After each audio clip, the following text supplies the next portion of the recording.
Welcome back to the Jasa channel. I will attempt a very iconic timepiece today, the Hourglass. Will I have the patience to pull it off, or will it not work out this time? Let's find out.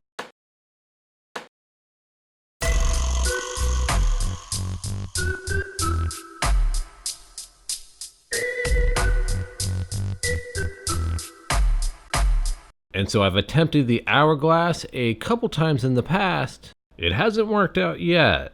I keep running into a problem with forming the neck. Once I get it so small, it starts to lose stability. And so this time I'll be using the bridge technique.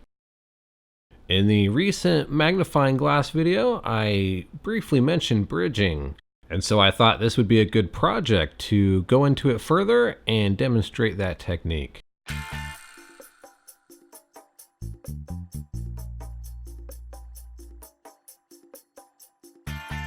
And now that I have my 12mm blow tube flared out to the same size as this 26mm tube, I'm going to connect them very hot in the flame.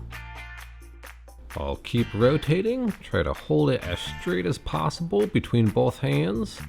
Then I'll go a little ways down the tube and begin to heat up a very hot band. I'll slowly pull it apart and begin to melt that large section off the connected tube. And this will leave a large glob of glass at the end of both tubes. And so even though I'm not going to be using this one, I'm going to puff out the end of it and prep it for the next project. And that way I don't waste that heat. I can prep it while it's still hot, and then I'll do the same for this one, which I will use. And that should help keep the other tube from cracking as it cools. If the wall thicknesses are drastically different, then it will expand and cool at different rates. So I'm heating and gathering up about 1/3 of this tubing, and then I'll blow out a large bulb to make the first half of the timepiece. So as it begins to get heavier and hotter, I have to be more careful with my rotations. That way it doesn't slump over with gravity. Before I begin my first sphere, I'll heat it up very hot, very molten, and then give it a few moments to radiate and even out that heat before I puff into it. And that's a good way to make a nice even sphere, not puffing into it too quickly, and also to keep rotating as you puff.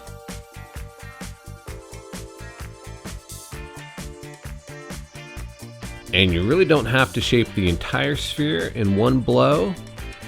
I'll puff it out a second time to get it the larger size that I want. Again, I gave it a few seconds there to balance out the heat before I puffed into it. And the top of it's looking just a little bit extra thick there, so I'm just gonna heat up the top, and one last puff will finish it up. And now I'll quickly flare up another blow tube to connect to the top of that bubble. I'll heat up the very end of it and puff out an extra thin bubble, which I can go in with a rod and rip it open in the flame. This is one of the safer ways to open up bubbles. It has a less likely chance to cause bubble trash, which I discussed a bit in the last video about cutting and prepping your glass. For a beginner, it might be safer to blow the holes open in the flame to keep from creating any bubble trash.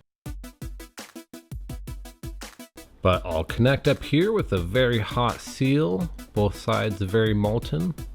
And also I'm trying to hold it as level as possible. Keeping things straight and on level will be very important for this project. Now I'll go ahead and remove my first blow tube, and then I'll begin to gather up that side to blow out my second sphere. And so I'm kind of figuring out this project as I'm working on it. I know all the steps that need to be done. I have a clear picture in my head. It's just in what order do I do the steps to make it most efficient. And I think I've come up with another design a little different than this that might be a little more efficient. But I want to do it this way first because it'll be a good demonstration of the bridging technique. I'll just heat it up one more time to even it out and give it a nice big puff. And so it's starting to have a little bit of that hourglass shape already. It does need the middle piece finished, the neck. That is the most important and probably the hardest part of this project. Of course, sealing it up later with the sand inside is going to be a challenge within itself. I'll go more into that crucial step when we get to it, but for right here, I'm going to start with the bridge. I'll attach this solid rod to the top of the vessel and begin to heat up a section above that and start bending it around. And then I'll keep going down the rod and making bends until I make it back towards the blow tube. And now before I can reach it, I'll have to heat up one of the higher bends. That way I can push it forward and make my attachment to the blow tube. And now I'll throw it into the kiln for about 20 minutes to settle that bridge connection, especially where it's connected to the blow tube. Having that thick rod connected to the thin tube would definitely cause a crack. And now I'll start to take my time and carefully heat around the center. This will start to contract that center down, start to thicken it up, create a nice funneled neck. There's a lot of air in this blow tube. I could attempt to suck out a little bit to shrink down the neck, but I'm not going to. I want to keep going on with this condension method and see how it turns out. Sometimes you have to keep going with a method or a process to see how it works in the long run. If you keep switching back and forth between your methods, sometimes you get a kind of combined result and you don't exactly know what that method does. And this one seems like it's working out pretty well. It's taken a little extra time, but it's thickened up that neck a lot.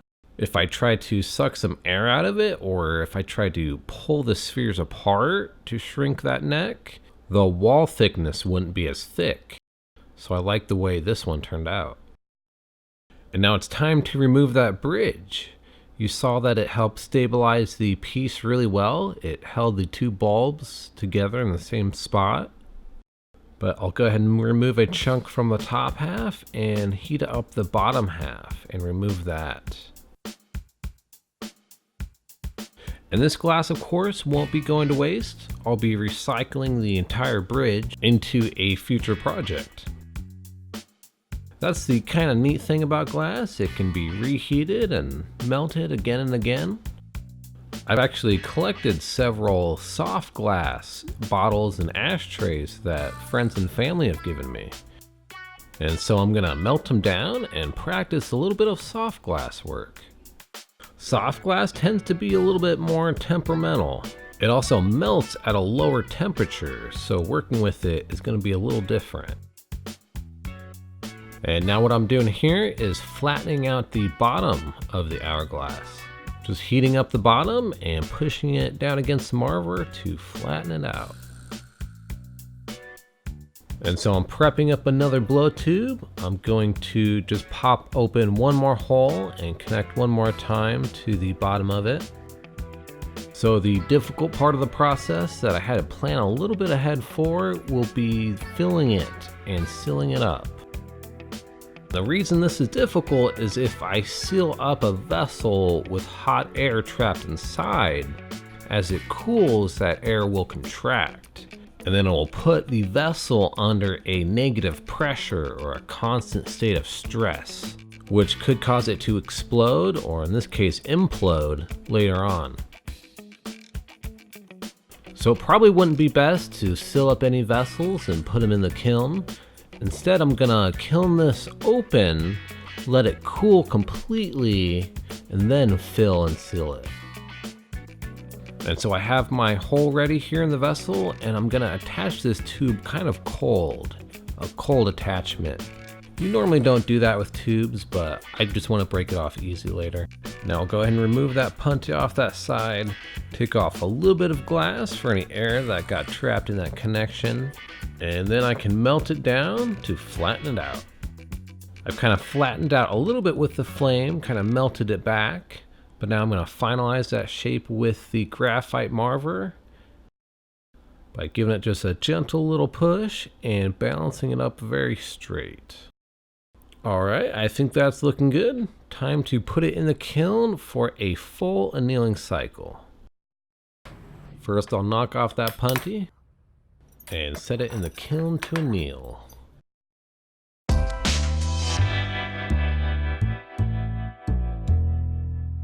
Hourglass complete!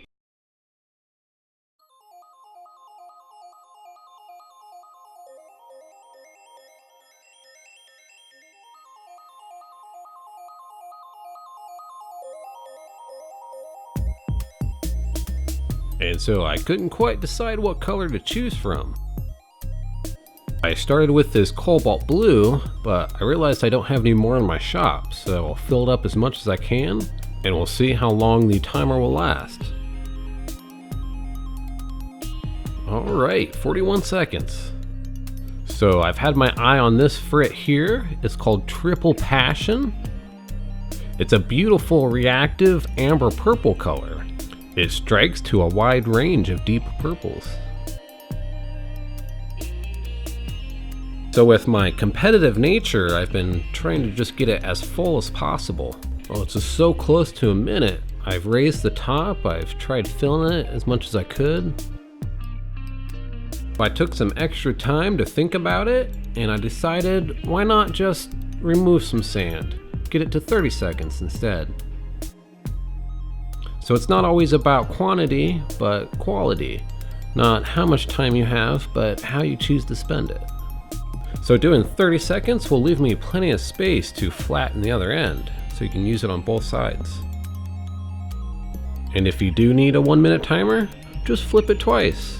That's twice the fun.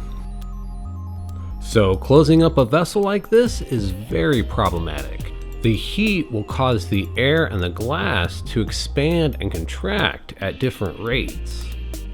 If the vessel is closed and then heated, the inside air could expand, causing it to explode. If I heat the vessel first and then close it, the air will contract as it cools and implode. And now, the final test. And so if that positive or negative pressure doesn't cause it to break, then you can reheat that area to molten, and that pressure will either pop out a hole or suck in a cavity. And so that's what I did. I used that negative pressure to suck in a base, so now it'll stand up straight.